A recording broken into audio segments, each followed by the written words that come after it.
تمام ناظرین کو اسلامک آیت چینل میں دل کی گہرائیوں سے خوش آمدید اور محبتوں بھرا سلام عرض ہے۔ بخت نصر بادشاہ ابتدا میں نہایت نیک بخت اور صالح تھا۔ حضرت زکریا و یحییٰ علیہ السلام کی اطاعت کرتا تھا۔ اتفاقاً اس نے ایک عورت سے نکاح کیا جس کے ہمراہ ایک لڑکی نہایت حسین و جمیلہ پہلے شوہر سے تھی۔ جب وہ لڑکی سن بلوغ کو پہنچی تو بادشاہ اس کی بہار حسن دیکھ کر فریفتہ و دیوانہ ہو گیا اور اس کی ماں کو پیغام دیا۔ وہ بہت خوش ہوئی مگر دل میں اندیشہ کیا کہ بادشاہ پیغمبروں کا مطیع فرمان ہے اور نکاح اللہ کے پیغمبر کی شریعت کے خلاف ہے، بھلا وہ کیوں اس کام کی اجازت دیں گے؟ اس لیے بادشاہ سے کہا کہ تم اس کا مہر ادا نہیں کر سکو گے۔ تو بادشاہ نے دریافت کیا کہ کتنا مہر ہے؟ جو کچھ کہو میں دوں گا۔ تو عورت نے کہا کہ اس کا مہر تمہارے دونوں پیغمبروں کا سر ہے، اگر تم یہ مہر ادا کر سکو تو لڑکی حاضر ہے، ورنہ اس کا نام مت لو۔ بادشاہ نے کہا کہ یہ پیغمبر ہمارے دشمن نہیں ہیں بلکہ ہمارے خیر خواہ اور دعا گو ہیں، ان کو بے جرم گناہ قتل کرنا ظلم عظیم ہے، اس کے سوا کچھ مانگو، جو مہر کہو مجھے منظور ہے۔ تو اس نے کہا اس کے سوا کوئی مہر نہیں ہے۔ بادشاہ نے ہوائے نفسانی سے مطلوب ہو کر فوج کو حکم دیا کہ دونوں بے گناہوں کا سر کاٹ لاؤ۔ تو بادشاہ کے حکم کے مطابق سپاہیوں نے پہلے حضرت یحییٰ علیہ السلام کو بیت المقدس میں قتل کر دیا اور حضرت زکریا علیہ السلام یہ حال دیکھ کر جنگل کی طرف نکل گئے۔ بادشاہ کے فوج ان کے پیچھے ہو گئے اور شیطان نے ان کی رہنمائی کی۔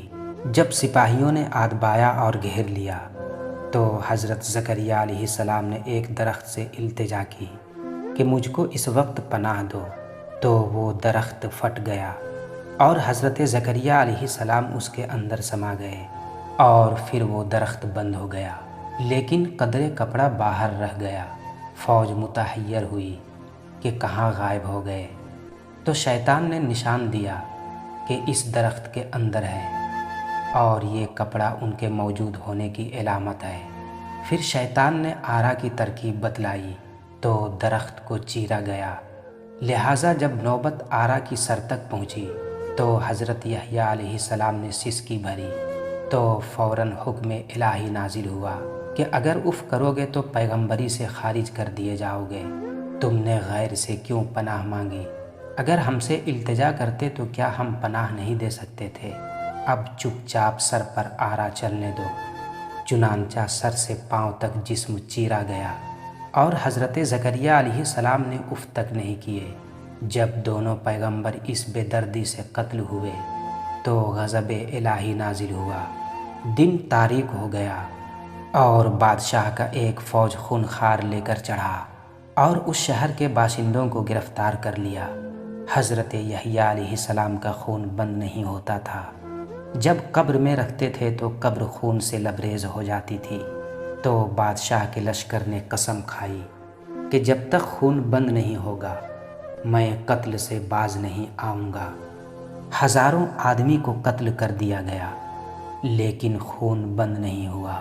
تو ایک شخص حضرت یحییٰ علیہ السلام کی لاش پر آیا اور کہا کہ آپ پیغمبر ہو یا ظالم؟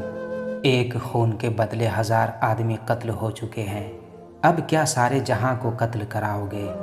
اتنا کہنا تھا کہ خون بند ہو گیا۔ جامع دمشق میں حضرت یحییٰ علیہ السلام کی قبر ہے۔ میرے دوستو، اس واقعے سے معلوم ہوا کہ ایک نبی کو اللہ نے بطور تنبیہ کے آرے سے چروا دیا تو ہماری کیا حیثیت ہے۔ چنانچہ اس واقعے سے سبق حاصل کرتے ہوئے ہمیں چاہیے کہ نہ تو کبھی کسی پر کوئی ظلم کریں اور نہ اللہ کے سوا کسی سے مدد مانگیں۔